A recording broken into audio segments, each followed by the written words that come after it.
আসসালামু আলাইকুম। আজকে আমি দেখাবো কিভাবে ইনশট অ্যাপ ব্যবহার করে একটি স্ট্যাটাস ভিডিও তৈরি করবেন। তাহলে চলুন আর দেরি না করে শুরু করা যাক। আপনি যদি এখন ইনশট অ্যাপটি ডাউনলোড করে না থাকেন তাহলে অবশ্যই আমার ডেসক্রিপশন বক্সে লিঙ্ক দেওয়া আছে, সেখান থেকে আপনি ইনশট অ্যাপটি ডাউনলোড করে নেবেন।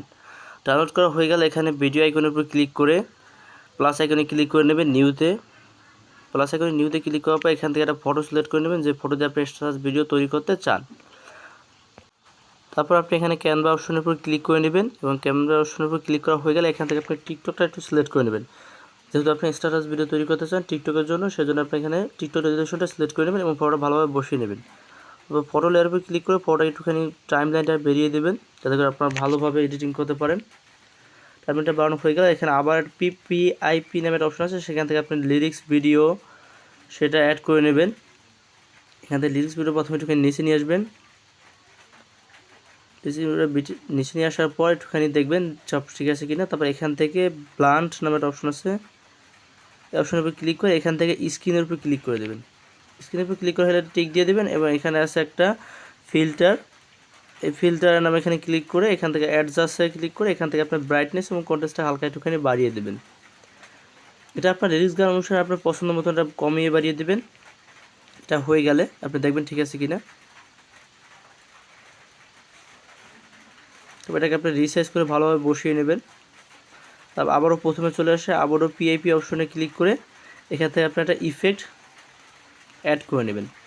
আমি ইফেক্ট এবং লিরিক্স ভিডিও এবং সব কিছুর লিঙ্কে ডিসক্রিপশন বক্সে দিয়ে দেবো, সেখান থেকে আপনি ডাউনলোড করে নেবেন। এটাকে ভালোভাবে বসিয়ে দেবেন। তারপর এখানে আবারও এই ব্লান্ট অপশনে গিয়ে এখান থেকে এটাকে স্ক্রিন করে দেবেন।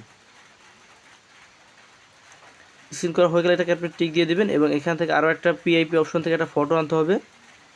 এই ব্যাকগ্রাউন্ড পিএনজিটা নিয়ে আসবেন।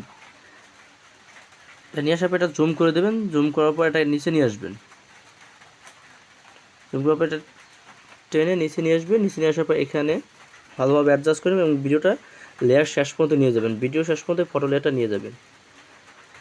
এতটুকু করা শেষ হয়ে গেলে আপনি এখান থেকে চলে আসবেন স্টিকারে। স্টিকার থেকে এখানে ডান সাইডে আসলে দেখতে পাবেন অনেকগুলো স্টিকার আছে, এখান থেকে একটা স্টিকার যোগ করে নেবেন। এখানে এই স্টিকারগুলো ডাউনলোড করা যায় ফ্রিতে। এখানে দেখতে পাচ্ছেন অনেকগুলো স্টিকার, এখান থেকে আপনার যেটা পছন্দ এখানে সেই স্টিকারগুলো আপনি ডাউনলোড করতে পারেন। যেমন আমি যে স্টিকারটা ব্যবহার করবো সেটা হলো এটা আমি ডাউনলোড করেছি, আপনারা অবশ্যই ডাউনলোড করে নেবেন। এখান থেকে আমি প্রথম স্টিকারটা সিলেক্ট করে নেব। সিলেক্ট করা হলে এটা আমরা টিক দিয়ে দেবো এবং এটাকে আমরা রিসাইজভাবে বসিয়ে নেব। কোথায় ভালো হয় সেটা দেখে আমরা এটা সুন্দরভাবে বসিয়ে নেব। তারপর ভিডিও শেষ লেয়ার পর্যন্ত নিয়ে গেলাম। এটা নিয়ে গেলে হয়ে গেলে আমরা এটাকে টিক দিয়ে দেবো। তারপর আমরা এখান থেকে চলে যাবো ফিল্টার থেকে ইফেক্টের উপর ক্লিক করে নেব। ইফেক্টের উপর ক্লিক করে এখান থেকে ডান পাশে আমরা সেলিব্রেট অপশন একটা অপশন আছে, সেটা আমরা ক্লিক করে নেব। এখান থেকে যে কোনো একটা ইফেক্ট আমরা চুজ করে নেব যেটা আমাদের আসলে ভালো লাগে। এখানে অনেকগুলো ভালো ভালো ইফেক্ট আছে, যে কোনো একটা ব্যবহার করতে পারি আমরা। এটা করা হয়ে গেলে এটাকে আমরা টিক দিয়ে দেবো। এটা ভিডিও শেষ লেয়ার পর্যন্ত নিয়ে যাব। এটা সম্পূর্ণভাবে করা হয়ে গেলে আমরা দেখব ভিডিও সম্পূর্ণ লেয়ার পর্যন্ত পেয়েছি কিনা। সম্পূর্ণ পেয়ে থাকে তাহলে এটাকে আমরা টিক দিয়ে দেব। আমাদের যদি সম্পূর্ণ এডিটিং করা শেষ হয়ে থাকে তাহলে উপরে আমরা সেভ অপশনের উপর ক্লিক করে এখান থেকে আমরা হাই রেজুলেশনগুলো সিলেক্ট করে এখানে আমরা সেভ অপশনের উপর ক্লিক করে আমাদের ভিডিওটাকে সেভ দিয়ে দেবো।